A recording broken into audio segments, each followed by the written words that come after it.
Hello, this is MidewinNationalTallgrassPrairie Iron Bridge Trailhead Phase 2. So as you can see here, this is the master plan with the context. So it shows it in relation to other state parks, Chicago, Naperville, which is like a suburb of Chicago, Purdue, and as you can see, they're pretty close. The farthest is Indianapolis, which is a 3-hour drive. Um, so leading into it, the timeline of this project, there was a phase one. So there were three other students working on this project back in 2024. And so one student had the bunkers, one had the bison, and another had the Iron Bridge Gateway. So there's just three different projects going on. And they created all this inventory and analysis, program ideas, and different type of designs. And then in August 2024 fall, after they submitted their projects, we got feedback from the stakeholders on what they thought were good, what they thought were bad, um, and then that was done by the Center for Community and Environmental Design. And then going into the next semester, spring of January of 2025, so January 2025, we were able to have a meeting with the stakeholders and confirm the feedback that we got and what they would like to see going forward or what they wouldn't like to see going forward.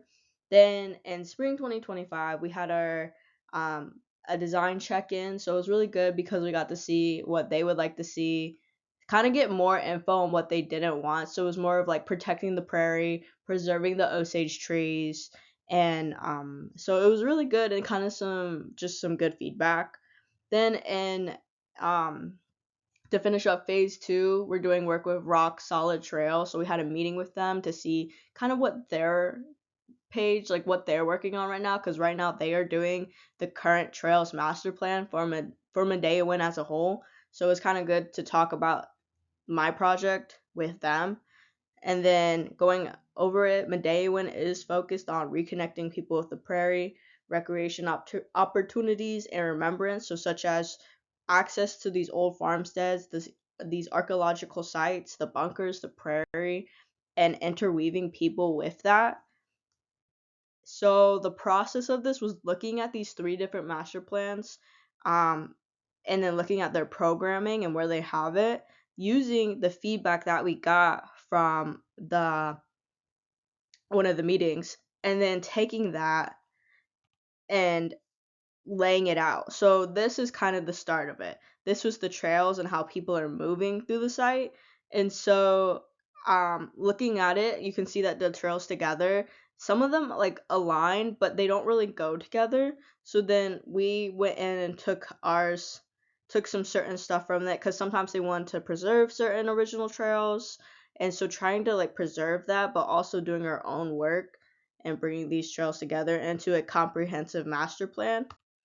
Some case studies we looked at signage and interpretive signage, so like educational signage. There was a process of a lot of hand drawing to start this out. And then some inspiration for this project was, as you can see on the left, there is number one. So these are the um, bunker project from a year ago. So you have the memorial bunker and the overlook bunker. And then you have number two and three. So number two, you have, this is from the Iron Bridge Gateway project. You can see that there is a shade structure here with a bison structure, different types of plantings, because I didn't know she wanted to implement rain gardens. And then three has more of a natural play feel to it. And then inspiration, we also looked at the site, and these are kind of some images that helped lead the design, such as the Osage trees at number two. Number four is the old farmstead. Number five is the current bison viewing space. And then this is the bunkers and what we have it with it so far. We kind of moved the memorial bunker, the bunker overlook, thinking about our trail network and how we would bring people around it to come see it, but they can also get to the bunker and they can go experience the other bunkers, even though they might not be activated. These are just the few bunkers that we are currently activating in this project. Right now, this is the Iron Bridge Gateway. bunkers to bison. So this is showing vehicular and pedestrian circulation, along with where the programming would be and what types of programming would be here. So like you have EV parking, picnicking, pavilions. Understand, am I going to be able to sit here? Is this somewhere I can go to lunch, or not? Or is it going to be really hot? If it's a hot day, I don't want to do it. But creating it so there is shade out in these spaces is kind of the vision for this. Iron Bridge Gateway, we created two different spaces. It was more of some feedback that we got in the beginning. Um, Iron Bridge Gateway being apart from the visitor pavilion, so people can go and have an event, but also if you want to go straight into the park, you can go from Iron Bridge Gateway right into the park. You can take Subsoil Loop and go to Subsoil Junction or wherever else. We have overflow parking, but there are gates there, so it's only will be open or reserved for special events. It's not something you can just go in every day. And this is more of the gateway experience. It's kind of showing we are taking the bison that Gabby implemented, or Gabby from she did the Iron Bridge Gateway project, so we're implementing her some of that ideas, a gateway, an actual physical structure people can walk through. A welcome kiosk is kind of what they have now, but it's just bringing that back in to kind of show this is where you're at, the information regarding the site, educational signage, places to see. And then here we have the subsoil junction, which is more of a transitional play space that goes through the site, and it leads to the bunkers or the bison.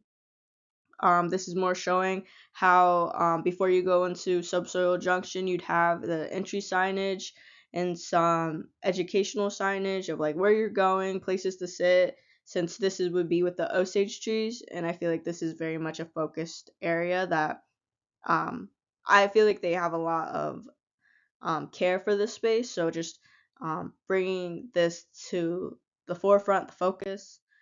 Prairie Run Trailhead is kind of a trailhead going from the bunkers to the bison, acts as a good transition space. Added some trees for shade, since it does get hot out here. And during the summer, if you're out here, you have added shade that's more natural. Um, Here's the Bison Gateway, where we added a lookout mound, where the original viewing structure is at.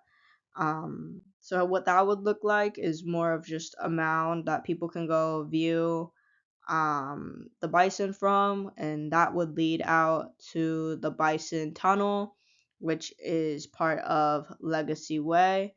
And this is more of a tunnel where bison could go under you while you're walking over, so there's no like physical interaction with bison, but you'd be able to feel them running under you, which would be a cool experience.